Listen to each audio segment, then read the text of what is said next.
तमिलनाडु का कृष्णामिट्टी डिस्ट्रिक्ट होता है, गांव होता है चिनाटी। बात कर रहा हूं 2 नवंबर 2025। एक चिनाटी गांव में गंभीर माहौल होता है। ऐसे लग रहा था गांव में मातम छाया होता है, एक भीड़ इकट्ठा होती है, सब गांव में सन्नाटा पसरा होता है। सब लोग बहुत चक्के होते हैं और हो क्योंकि भारती और सुरेश का एक बेटा, सुरेश काफ़ी मन्नतों के बाद 2 बेटियों के बाद धनवेश को, उस बेटे को वो पाया होता है, लेकिन 5 ही महीने बाद वो अपने बेटे को खो देता है। पिता जो होता है सुरेश, वो मजदूर होता है, काम कर रहा होता बाहर। माँ उसकी भारती, वो फ़ोन करती है पिता के पास। दोपहर के 3 बजे का समय होता है। भारती रोते हुए सुरेश के पास फ़ोन करती है और बताती है कि धनवेश अब नहीं रहा। इतना वो कहती है, धनवेश भागते हुए घर की तरफ आता है। वो कहती है कि इसका सांस नहीं चल रहा है। अपने मन की तसल्ली के लिए धनवेश को वो हॉस्पिटल लेके जाता है।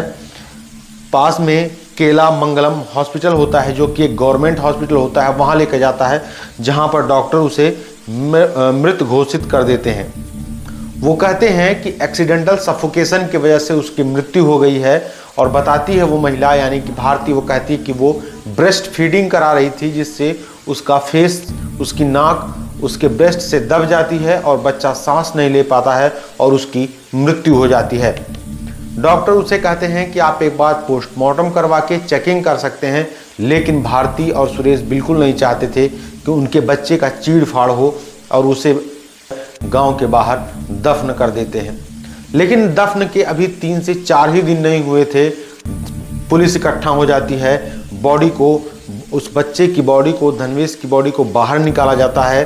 और जब उसे निकाला जाता है तो उस समय सबसे बड़ी जो चौंकाने वाली बात होती है, सुरेश भी वहां मौजूद होता है। नमस्कार दोस्तों, मैं सुनील कुमार पांडे और आप देख रहे हैं मिस्टीरियस क्राइम स्टोरी।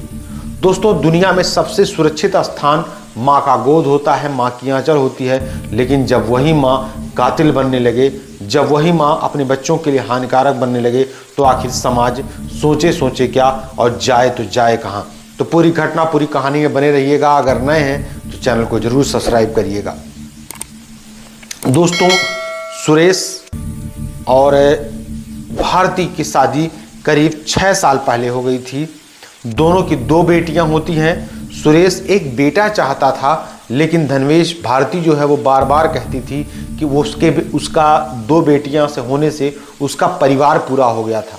लेकिन उसकी इच्छाएं, उसकी कल्पनाएं, उसकी सोच तब पूरी हो जाती हैं जब भारती प्रेग्नेंट होती है। और एक दिन ऐसा समय आता है जब उसे एक बच्चे को जन्म देती है और ये बच्चा बेटा ही होता है। वो एक मजदूर आदमी होता है, वो उसकी मान्यताएं होती हैं। वो सोच के रखा था कि अगर उसे बेटा होगा तो एक अच्छे रस्म, एक रीति रिवाज के साथ पूजा पाठ करवाएगा।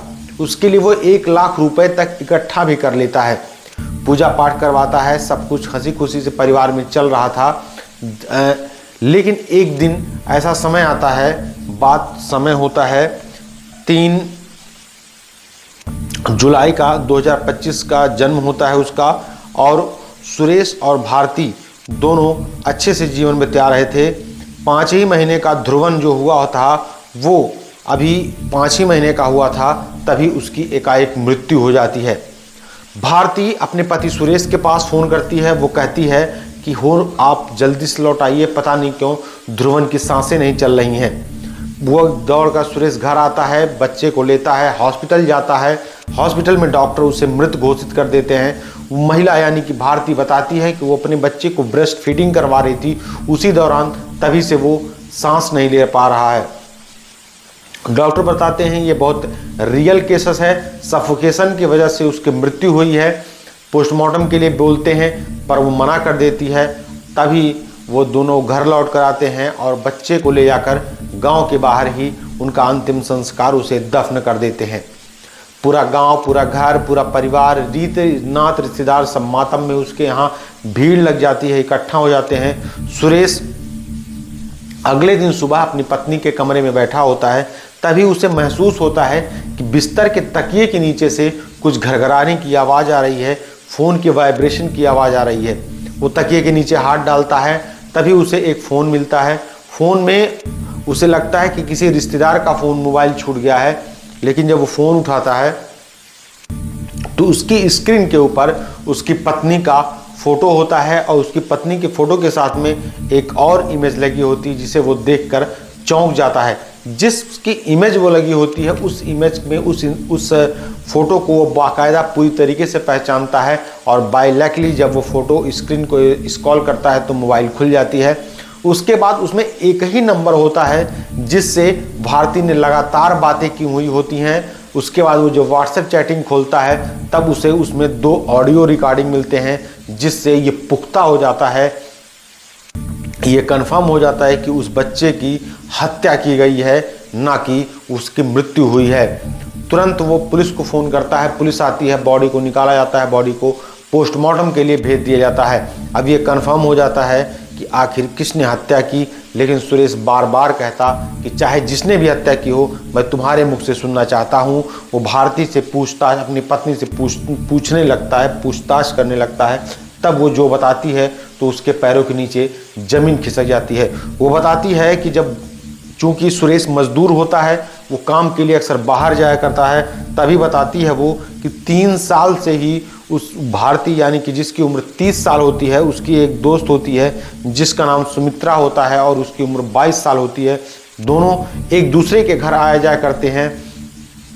भारती बार बार समय बिताने के लिए सुमित्रा के घर आया जाया करती थी। दोनों के बीच में दोस्ती हो जाती है। दोस्ती कब नाजायज़ संबंध में बदल जाती है, एक समलैंगिक प्रेम में बदल जाता है। दोनों एक दूसरे के साथ आपत्तिजनक स्थिति में रहने लगते हैं और ये चीज़ें उनका लंबे समय तक चलने लगता है। फिर उसी के दौरान भारती प्रेग्नेंट हो जाती है और उसे जब बेटे को जन्म देती है तो एक दिन की बात होती है, भारती अपने बच्चे को लेकर सुमित्रा के घर जाती है। इस दौरान सुमित्रा कई बार उसे मैसेज किया करती थी, ब्लैकमेल किया करती थी इमोशनली कि तुम्हारे बच्चे की आ जाने की वजह से तुम्हारी दूरी बन गई है।